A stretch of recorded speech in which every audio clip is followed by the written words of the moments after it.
Thank you very much. I would just obviously would like to thank Dr. Louise Hardwick for inviting me here. We've had a very, very busy week, and that, for me, a very interesting week. And it has been a great pleasure talking about the films and screening some of the films that I love and have been working with for some time. And of course, we would also like to thank the Institute for Latin American Studies and the Department of Foreign Languages.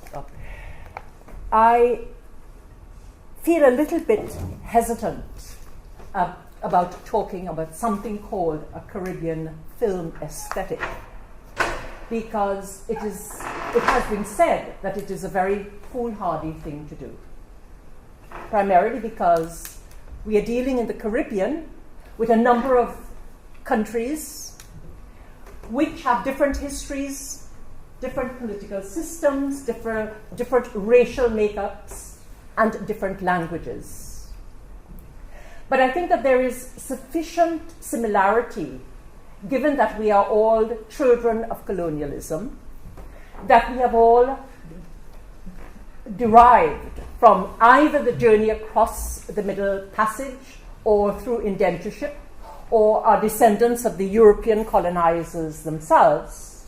And we all share a desire and a need to find out and indeed to narrate what many of our literary scholars, poets, and writers called our repressed and hidden histories.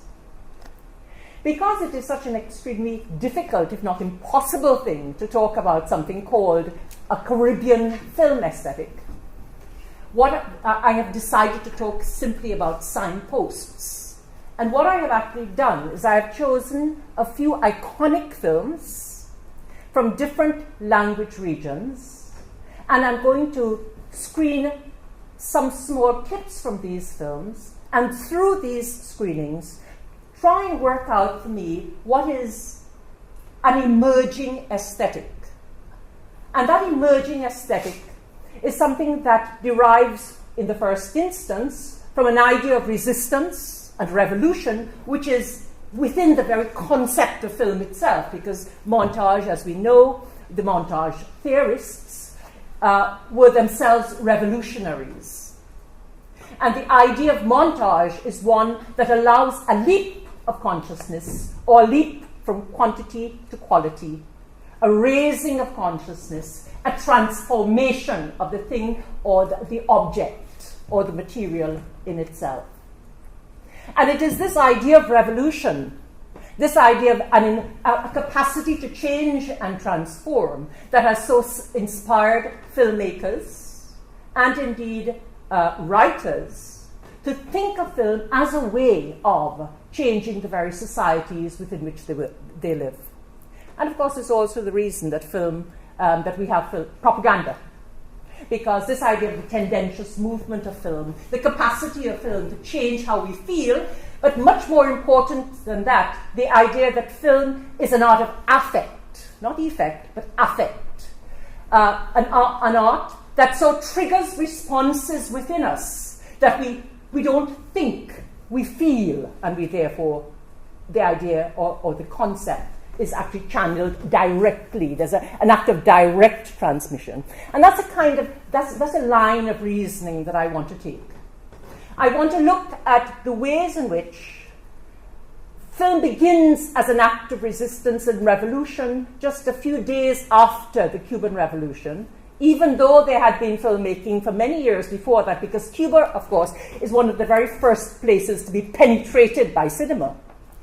When the Lumiere brothers screened their first film in 1895. 2 years later, they found their way to Mexico and then to Cuba.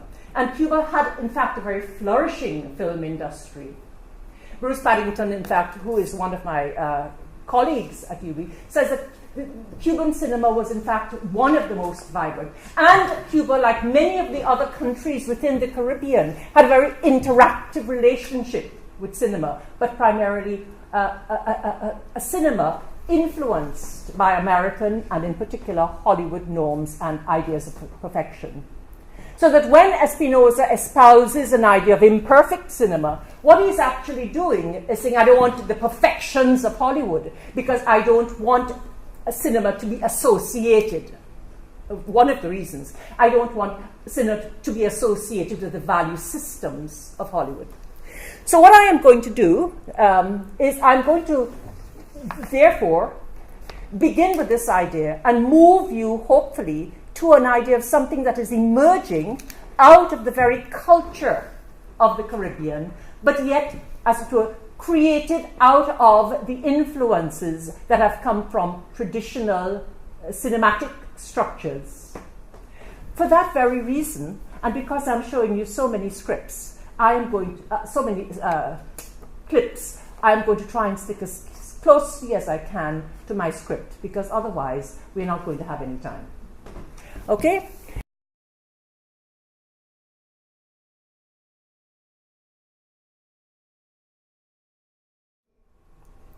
Okay, so Aaliyah's The Last Supper exemplifies the ways in which revolutionary montage aesthetics operate to transform colonial and capitalist ideas. And I don't know if you would have noticed the way that the camera focuses on Sebastian's head and his bandage when the Count is talking about the crown of thorns. So what you're having here is a system of disjunction. But what Aaliyah is doing is using montage to create a new narrative. And you would have seen within this short, small clip that the idea of that the actual film itself, both in terms of its visuals and what is being said, suggests that what is needed is a destruction of stories or institutional lies that have disenabled or disempowered the Cuban, those who live within societies such as Cuba. Now, it is noteworthy that Espinosa saw film, as Eisenstein did, as inextricable from other art forms, so that the idea of film in this becomes part and parcel of a developing notion that what is needed is a narrative structure that will both break down the traditional or the institutional narratives, but that will evolve a cultural or an aesthetic that evolves from the culture itself. And as Aaliyah's work, as we see exemplified in this, this is the beginnings of an aesthetic that proposes that film can in fact enable a new conception of reality within the Caribbean. When one looks at the key films that I've chosen, there are two facts that emerge. One, that each filmmaker in his or her own way sees cinema and film as having a revolutionary and transformative function. Secondly, that each filmmaker and director uses the art forms available within her culture as a way of developing a specific vehicle for making her people and their truths both visible and aware. So we have the idea of transformation, the raising of consciousness, but also the notion of visibility. This is quite in keeping with the traditions that have emerged within the arts and certainly in literature throughout the Caribbean. By this, I mean that within this Caribbean space, our artists have been multifaceted, so that we have painters who film, writers who paint, filmmakers who are essayists and poets, or a writer like Graffit, who is an expert on montage and an expert on jazz. Thinking of film as a culmination of all of the arts gives Caribbean cinema a particular edge, since it provides a capacity for an intensity of experience that comes out of the many facets and the many faces of our lives and our culture. This allows filmmakers to bring their cameras to the action in the way exemplified by Hensel's The Harder They Come. And in fact, this was the primary idea that he had in mind when he used Italian neorealism, when he used within that film, and to focus on the lived experiences of cultures, and thus dispel the constructed idea of the Caribbean as a place of sun, sex, and the sea, and, of course, voodoo. The problem with filmmaking in the Caribbean is that it has always been a site or a location for filmmakers who could use any island interchangeably with any other, so that the Caribbean islands from Haiti to Trinidad became what we call any place whatevers. Not only this, the islands as primary sites for exploitation and appropriation enabled the creation of stereotypes. And this is what I'm referring to, and why I say that I'm starting with the notion of film as a narrative structure, as a structure that can recreate stories, because one of the most important elements of our Caribbean film, one of the most important projects of Anglophone Caribbean filmmakers and Francophone Caribbean filmmakers is in fact this notion that you have to break down those stories that have constructed an idea of what the Caribbean is, even though at times they may even tend to reproduce them. Paddington notes that in Haiti, for example, cinema became a powerful weapon of propaganda during the period of military occupation by the United States between 1915 to 1934. And after the departure of the American troops, the cinema industry became a subtle form of domination. So that you're dealing with colonial stories, institutional lies, if you wish, whether it's religion or political in terms of the British Council units or the various kinds of propaganda that we find projected within the Caribbean. But you're also dealing with filmmaking which is projecting or instilling ideas of civilization, ideas of culture, and ideas of inferiority within the nations of the developing nation states of the Caribbean. One of the ways of justifying US domination was through the production of the idea of Haiti, I walked like with a zombie, as a place of voodoo and savagery.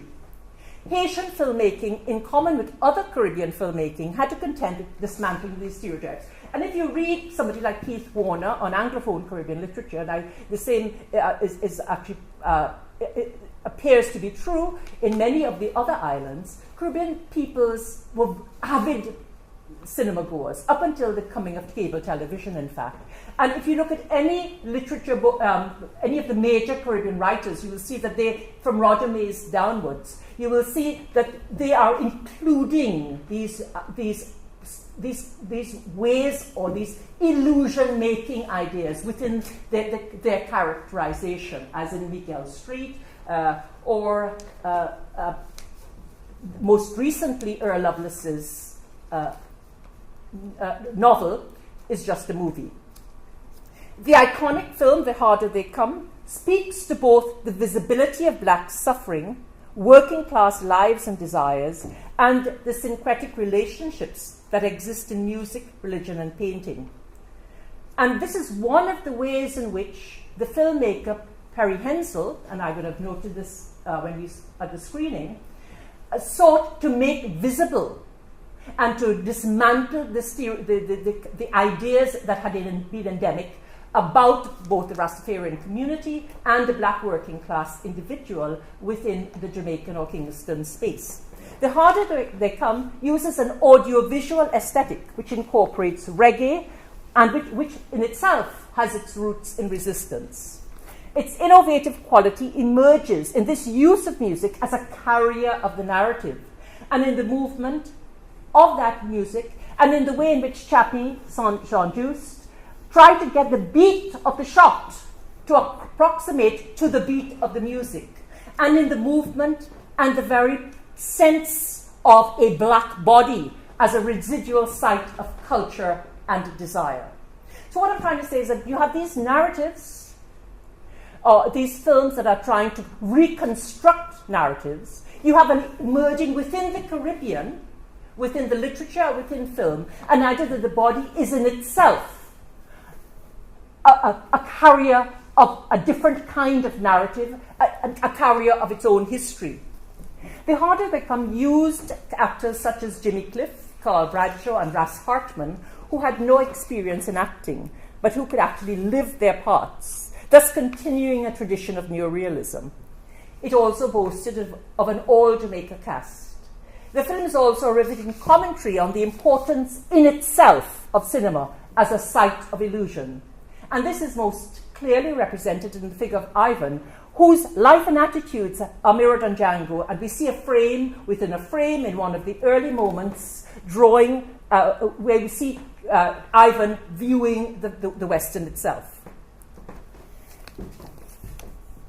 And of course, it is this idea of illusion, or the illusion-making capacity of cinema, that Hensel uses to try and show us the complexities of the relationship between ideas that have come from abroad, and a desire to make something of ourselves, because the film is a very complex film. It isn't simply that Ivan wants to be, or thinks that he goes mad and thinks himself a star boy, and in the end gets shot, as I will show you in a second, but rather that within the very idea of cinema itself, there's a duality. There is this capacity to transform, to actually make us believe what is not there. Cinema is the great myth-making vehicle of the 20th and the 21st century. But it also has the capacity to make us go mad, to make us imagine what we are not. It is therefore an illusion-making machine. And it is because it creates illusions that it has this power. And this is Ivan when he finally begins to live out his fantasy, and he tells them, if you've seen the film, come out and get me, because the star boy can't die until the last reel. Okay?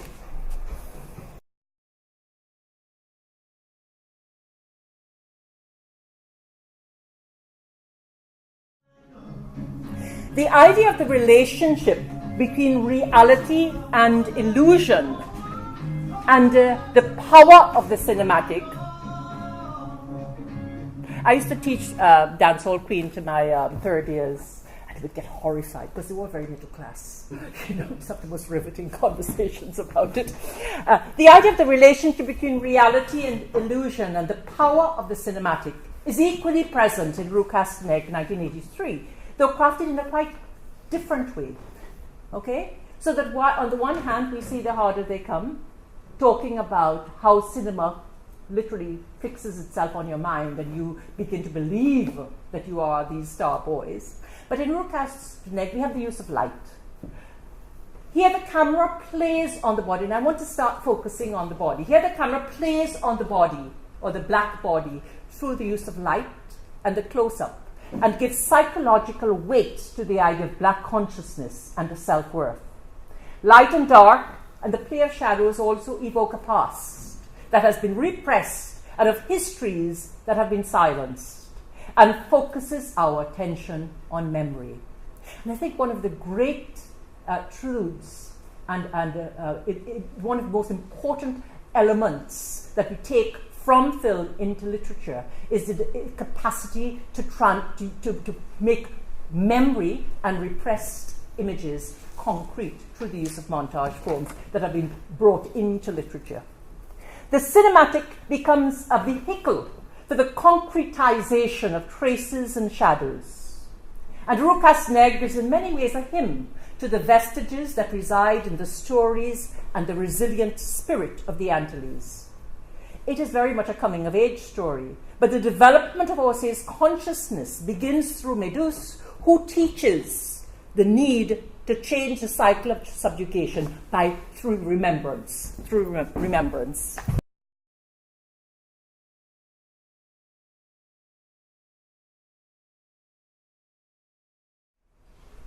So Rue Casse-Nègre speaks to the concept of cyclical return. The fact that unless these institutional abuses, as it were, unless we face up to the truth and the reality of our own stories and recognize the harm that has been done to them, these things will continue.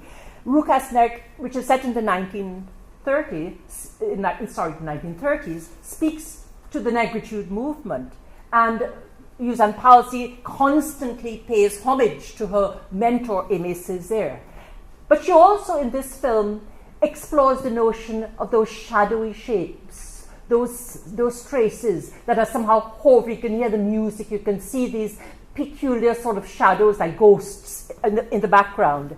And she further explores the issue of miscegenation and the problem faced by those of mixed race, whose ambivalent presence has led to stereotypes on both sides. So that it's not a simple matter of giving credence or recognizing one's roots in Africa, but also we also have a complex relationship which is exemplified in Leopold, who becomes a rebel when his white father, who has been looking after him and who apparently loves him, on his deathbed refuses to give him his name.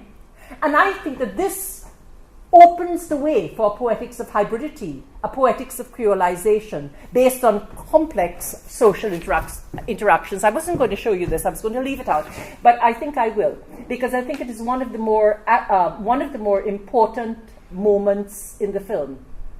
It is the moment when actually Jose realizes that to transform or to change society, one has to in fact resist.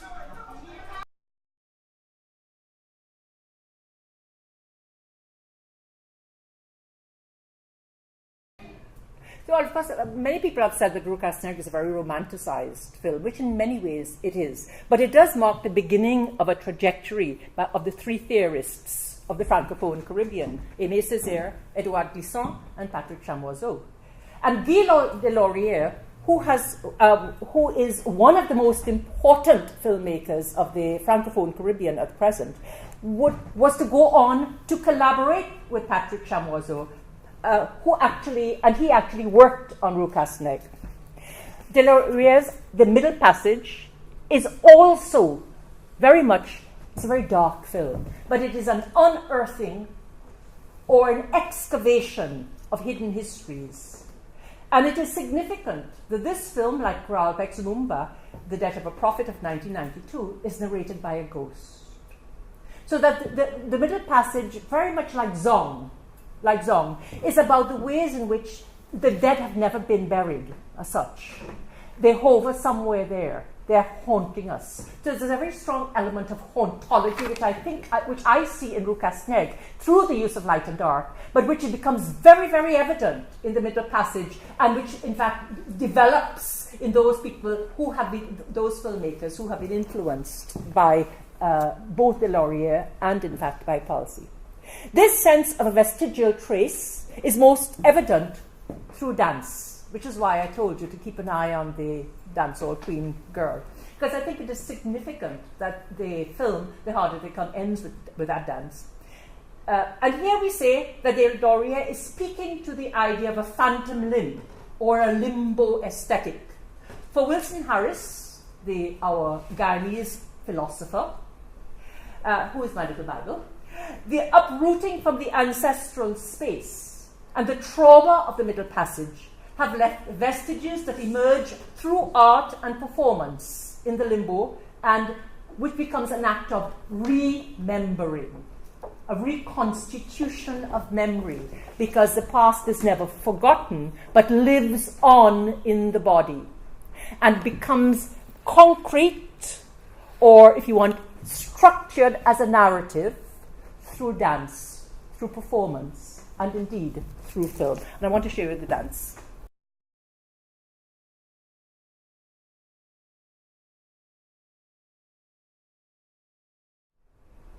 So dance we see is associated with resistance. So that they become akin with the Caribs, who jumped over the cliffs and committed suicide rather than subject themselves to enslavement.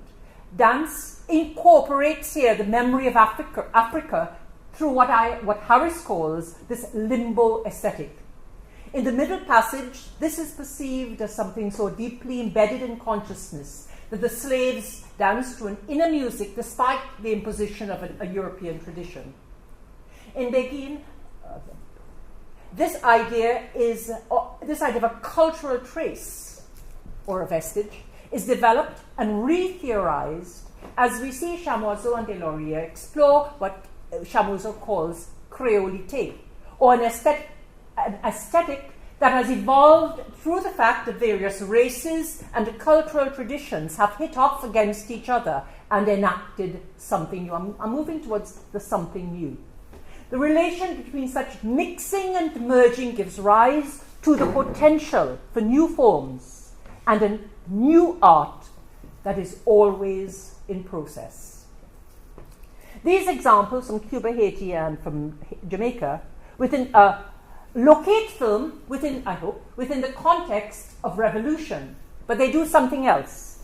They demonstrate that the problem of discussing a Caribbean aesthetic is fraught with danger. For while on the one hand, the Hispanic Caribbean has Cuba, which is a successful revolutionary state, we can also point to Puerto Rico, which is effectively part of the USA, and where Puerto Ricans have suffered an ideological fate in that through American cinema, they are portrayed through Americanized images as criminals, exotic women, or people who live in ghettos, or as migrants. The stories that emerge from Caribbean cinema, therefore, exist as contemporary narratives and speak not only to the past and not only to the memories that come from the past, but to the movement of peoples. Because one of the important similarities that we all share as Caribbean people, no matter where you come from, is that we are an exiled people, and that we are a people who are always in exile, that we are always moving. So that, and it isn't simply a matter that we are diverse people, but that we are people who have with several connections and who never seem to stay still. This means, therefore, that memory, when we start talking about the cinematic as a mechanism for transmitting or concretizing memory, is dealing with something that is multi-layered or multifaceted. And the filmmakers of the Caribbean diaspora have addressed these issues in very complex ways.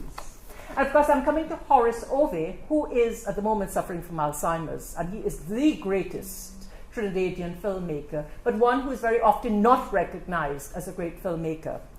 Horace Ove is the first black person to make a feature film, and he's the father of black British cinema. And he has made a number of films, including a film called Reggae in 1970.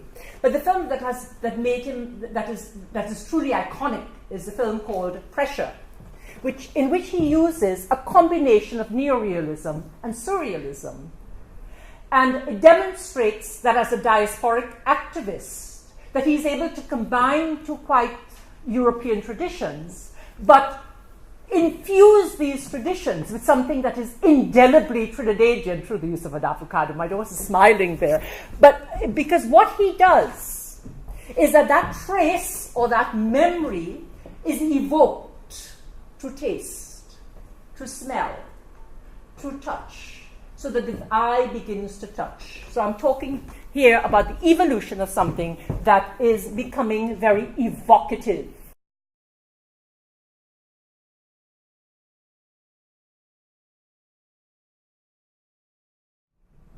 Pressure addresses issues arising out of the clash of cultures within the metropolis itself. Ove is concerned in this film with the conflict faced by the descendants of the Windrush generation post-World War II, around 1948, who were invited and who came with such expectations from the Caribbean. And with the rise of the Black Power movement in Britain post-1970 and post-independence in the Caribbean nation, the Anglophone Caribbean, the descendants of the Windrush generation see themselves as British, but share a common heritage with the Caribbean, evident in their patterns of taste. And what he is doing is linking that notion of taste and the recognition of these patterns and these memories with the development of black consciousness, because what happens is that Tony's unable to get a job because nobody will give him one because he's black. It should be, in one sense, viewed alongside the Billung's roman of Rukas Neg, because they're dealing with similar kinds of issues. But what is important in Pressure is its visual identification of Caribbean residual memory and its evocation of taste, which becomes symbolic of a movement that leads, in fact, to the dream sequence, which I don't think I have time to show you, and which is in fact a surrealist commentary on the impulse, the dream, and the illusion of being free from restrictive institutional powers and dominance. All of these films speak to memories that are sent underground by dominant narratives. And Pressure specifically, as you would have noticed, targets middle-class, Caribbean, misconceived ideas of what culture or civilization or to be cultured means, and examines the conflicts within the black society and those who live between two cultures. Eva and Gabrielle by Felix de Roy and the psychiatrist, dramatist Norman Vipon goes even further. It uses, in an aesthetic sense, I think this is probably the most important film. It uses several kinds of languages, including dialects of Papiamento, which is a Portuguese Dutch Creole, Dutch and English, to examine how deeply fragmented are our traditions and how the kinds of problems that evolve because of the dominance of European hegemonic systems. Its primary technique is the use of short angle, color, light, and an intensification of emotion through a combination of all of these elements exemplified in what I call the rainbow sequence, and which to me signifies what Eisenstein used to call a monistic ensemble. Okay? Whereby all of the senses are being brought together in an intense assault on the body. So this is Ava and Gabrielle, une historia de amor, is a film that has many projects, but is unified by three principles. That is the principle of cyclical process, hence the return of the girl Almacita at the start of the film. She signifies continuity and is the second part of a trilogy which begins with the film Désirée. The second principle is that film should use all available means to create its affect. And I use the word affect, as I explained earlier, to privilege the idea of an art that plays on the body through the senses. So the black body is given a central position in this film, since its theme is the painting of a black Madonna by the Amsterdam-trained artist Gabrielle, who is also black. The film incorporates the land as a space which has its own memories and its own symbols, as, for example, the iguana, which is repeated throughout as a sort of a chime, as a unifying symbol.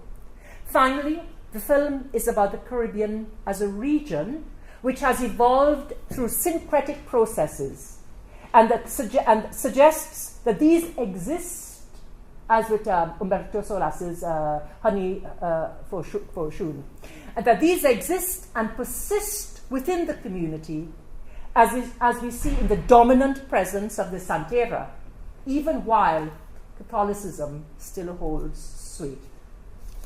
These give weight to arguments that center on questions of equality and justice, as, for example, in relation to same-sex desire, as well as the relationships between white and black, and the very issue of sexuality in and of itself. The evocation of the senses in Eva and Gabrielle suggests the evolution of a new aesthetic. It further suggests that this use of the artillery of sense is an act of resistance and transformation. I don't think I have time to show you both of them, but I do want to show you the first one because you have to understand what I mean. But you must remember that we're talking about painting, the use of color as symbolism, both in terms of an African system, mythological system, mythical system, Catholicism, which uses blue for the Virgin Mary, the use of sound, the use of language, all of the senses. And of course, the idea even of touch. Okay, so all of them are being brought together in a most extraordinary and very powerful way.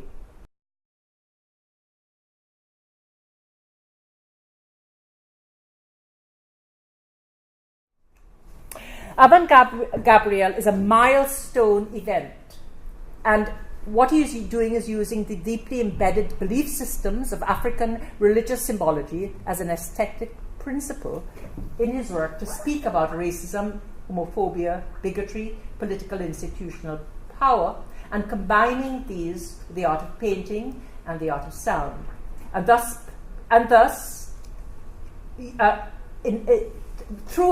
along with his use of radical camera angle, using this rainbow aesthetic to create signposts for what Caribbean cinema can achieve if it uses what is there. Deroy is actually one of the most important influences on the filmmaker Yaram Issar, who is also from Trinidad. And it is not simply his use of color, but his use of symbolism, which is an indigenous form of symbolism, and his use of shot angle that become very important in the development of innovative or experimental cinema in the Anglophone Caribbean. Following on from Deroy and De Palm's work, a number of films in the festival circuit speak to the issue of LGBT rights. The piece I didn't show you was both Deroy and De Palm are gay. And there's a very important segment in the film where Morris, who is a black gay man, is beaten up almost to the point of death, whereas his white partner is left. But it's the fact both of being gay and of being black that become problematic. Most recently in Trinidad, in fact, a film about same-sex relationships has gained enormous success and was the highlight of the 2016 Trinidad Film Festival, which is Play the Devil. And I note this because one of the issues that film theorists, those few that there are, speak of or refer to constantly is that there are so few films dealing with sexuality within the Anglophone Caribbean in particular. And the films that deal with gay rights are all within the diaspora. So you've found, for example, My Mother's Place, etc. There are a number of diasporic Caribbean films dealing with LGBT rights, but within the Caribbean space itself, there are very few. While few homegrown films in previous decades speak to these issues, I want to show you, as a conclusion, a film by Shami Mutu, who is a filmmaker, a novelist, a painter, and who's also a lesbian. And to give you some sort of an idea of how these various forms, how these various issues are being projected and indeed theorized through the use of this very same rainbow aesthetic, what is now developing into a haptic aesthetic, to allow some and to point us in the direction of what perhaps the future of filmmaking in the Caribbean might be.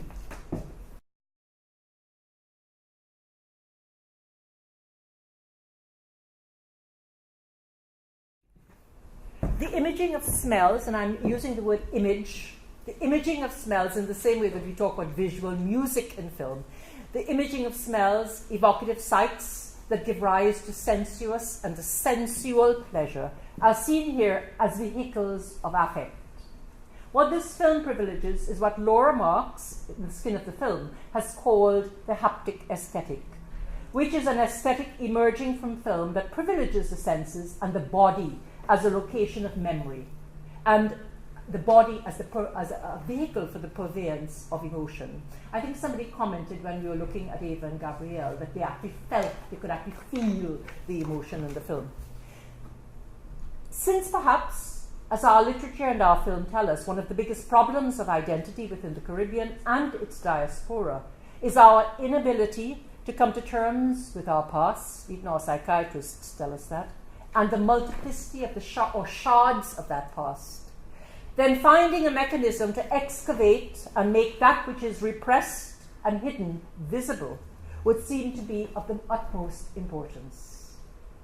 Film in the Caribbean has gone beyond the matter of recording, analysing, or telling.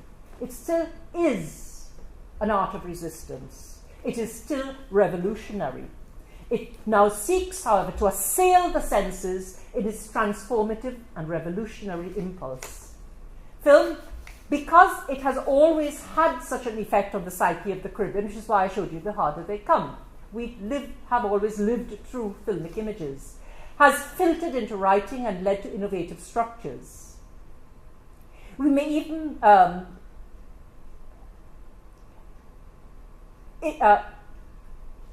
said that. In the 80s, Kamar Brafitt developed Sycorax video text formatting, and Derek Walcott, his counterpart and at times adversary in the late 80s and 90s, used montage as a formal principle in works such as The Fortunate Traveller and in works such as Omeros and The Prodigal. And they did this in order to show the ways in which the clash of cultures has led to development of a new aesthetic. They've also used these forms to develop the idea that if you are able to find images or metaphors that emerge out of the very place itself, that these can become the means through making that thing which is invisible immanent. Other writers, such as Jamaica Kincaid, have collaborated in making films which explore the political life and the problems of a place like Jamaica, for example, the American Stephanie Black. Incidentally, I didn't mention that Samuel Selvon wrote this film Script for Pressure. Caribbean filmmaking is therefore both an expression of a new aesthetic and has helped in the shaping of a unique literary art. All of these works that we've looked at seek actively to construct an idea of the multifaceted, polyphonic, and variegated nature of our Caribbean being. It is vitally important for the Caribbean filmmaker to actively counteract stereotypical ideas and images about the region and to render its diverse peoples visible, hence the mantra, telling our own stories. And these stories give concrete evidence of the ways in which our different cultures, ethnicities, and histories have collided with each other, and in this clash of relations has engendered a new idea. Thank you.